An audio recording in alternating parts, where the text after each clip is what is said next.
Continuamos en UPAO Noticias, siempre en vivo por la señal digital HD 3.1 y por el fanpage Vive UPAO TV. Y vamos ahora a conversar sobre un tema que nos ha generado mucha preocupación en todo el país y a la vez rechazo y mucha indignación, porque se trataría pues de una acción que se pudo evitar, una negligencia. Es como podemos calificar a esta situación de catástrofe, como también han calificado muchos especialistas, catástrofe ecológica tras el derrame de petróleo en el litoral de nuestro país, exactamente en las playas de Ventanilla, en Lima, y que esto tendría impacto, incluso han dicho algunos ecologistas, investigadores, que llegaría hasta el norte en la región Piura. Esperamos que esto se pueda contrarrestar, pero va a depender pues de la decisión que tomen los involucrados, como es en este caso la empresa privada Repsol, y también cómo el gobierno puede exigir y no ser tan benevolente para que estas acciones para resarcir este problema se puedan hacer lo antes posible. Estamos con el destacado docente de la Universidad Privada Andrés Orrego, el maestro en la Escuela de Economía y Negocios Internacionales de UPAO, el profesor Luis Izquierdo, para que nos comente de su experiencia como economista, cómo impacta. Ya hicimos un análisis días atrás con el destacado biólogo pesquero, el doctor Carlos Bocanegra, el impacto en el ecosistema. Ahora abordamos esa temática desde otra perspectiva, como es cómo afecta esto a la economía nacional y regional. Profesor Izquierdo, bienvenido a UPAO Noticias. Muy buenas tardes. Buenas tardes, Alberto. Muchas gracias por la invitación nuevamente. Bueno, en realidad no podemos desligar todo análisis económico del análisis, en este caso ecológico, ¿no? Así es. Y si podemos podríamos hacer análisis, haríamos un análisis de corto, mediano y largo plazo. En el corto plazo ya vemos que el impacto es de 90 días. Ya definieron, 90 días se declara en emergencia y probablemente todos los sectores ligados a esta actividad en Lima y conforme va avanzando en Lima Norte, ¿no? Van a ir perjudicándose. Y sectores como el pesquero de manera directa, ¿no? Las familias, un tema lamentable, no tenemos un censo de cuántas familias están afectadas directamente, se hablan de 1.500, se hablan de 2.000, se hablan de 3.000, y en realidad cada una de ellas tiene una afectación diferente, y es más, ya se sabe, enero, febrero y marzo son meses claves para su sector, y no solamente para el sector de pesca, de la pesca tradicional como conocemos, la pesca de los pescados normales, sino el tema de los mariscos, el tema de los moluscos, es un tema también muy complicado que no podríamos dejar de pasar. Se habla de pérdidas de 100.000 a 200.000 soles diarios, ¿no? Para sectores ligados a la pesca, y sin mencionar, estamos hablando de la zona, sin mencionar el tema del turismo. Hay gente, hay actividad, hay personas que estaban recién reactivando su economía, ¿no?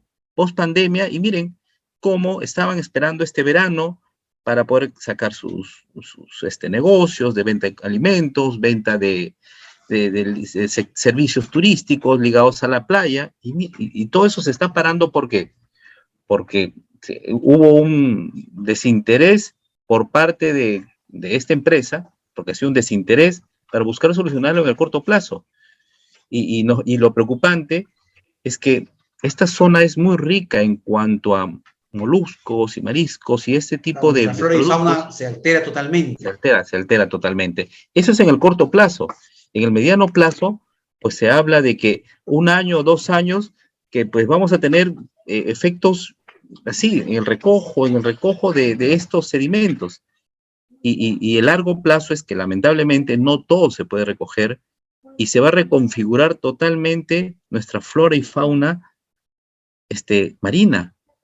Y esa zona es muy rica en cuanto a estos productos hidrobiológicos, y es más, se teme, se sabe que en donde se encuentra la corriente cálida y la corriente fría del Humboldt es a la altura de Máncora, en Piura, y se ha calculado que si al ritmo que van, por lo menos de 7 a 15 días podría estar llegando a esa zona.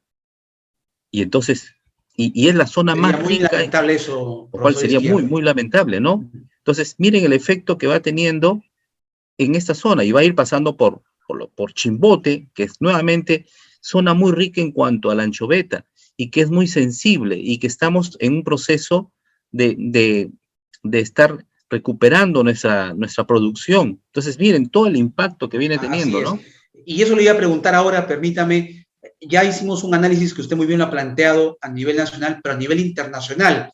El Perú, pues, es visto como uno de los países donde tiene gran riqueza de flora y fauna, recursos ictiológicos que son de gran interés para mercados internacionales.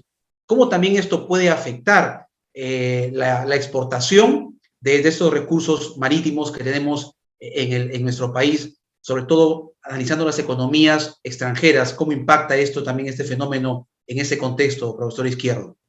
Un buen apunte, Alberto. Mire, Perú es una potencia en cuanto a la exportación de harina de pescado, ¿no? Harina de Así pescado. es. Y cuanto más se acerque a Chimbote, ¿no? Cuanto más pase por el puerto, por La Libertad, por el puerto Malabrigo, que son zonas eminentemente ricas en cuanto a la producción de harina de pescado, y, y conociéndonos como país, que a veces somos un poco dejados a las certificaciones, imagínate, oye, los países importadores de nuestra harina de pescado van a decir, ¿y esa harina de anchoveta está limpia?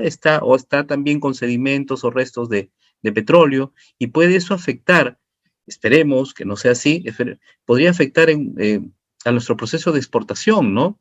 Entonces sí, y como le digo, no estamos hablando de cualquier producto, estamos hablando de harina de pescado que podría verse afectada y con ello la actividad económica de zonas como Malabrigo o Chimbote, que son muy intensivas en la producción de harina de pescado. Bien, y finalmente, profesor Izquierdo, según los analistas y de su experiencia, ¿cuánto tardaría esta situación en resarcirse, a resarcir este mal, este daño ecológico que ha ocasionado este derrame de petróleo a causa de esta empresa Repsol? Mire, en realidad, en la experiencia de los académicos, en las investigaciones que se está revisando constantemente en estos días, se habla de que no baja de 50 a 100 años, ¿ah? Porque el impacto es que, a ver, algunos critican la lentitud con la cual se ha reaccionado. O sea, si el problema fue el sábado de la madrugada, ¿por qué se reacciona tan tarde? ¿Y por qué recién con 15 trabajadores, luego 50? Y pareciera que hay más ímpetu de la población organizada, voluntaria, que la misma empresa. Entonces, cuanto más se demore en tratar de resarcir este problema, pues más largo va a ser el proceso de recuperación. Y como le digo, ya los especialistas señalan de que muchos de los sedimentos o los restos del petróleo están empezando a caer en el fondo del mar, y eso no se ve, pues. Y eso va a reconfigurar totalmente eso que hemos hablado siempre, nuestra riqueza marina se va a ver vista afectada tranquilamente de acá a un año, 5 años, y perderemos ese gran potencial que siempre se ha hablado, ¿no?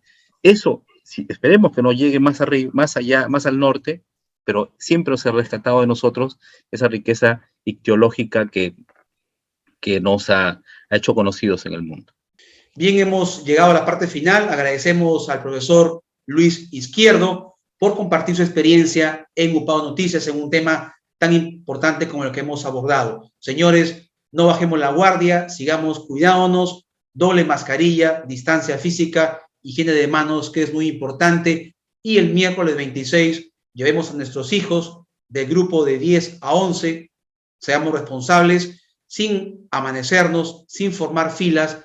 No expongamos a nuestros hijos a aglomeraciones y siempre con un documento de identidad, y los que tengan alguna comorbilidad, una evidencia, una certificación médica que acredite que el niño o niña tiene una enfermedad crónica. Gracias, nos reencontramos el día de mañana.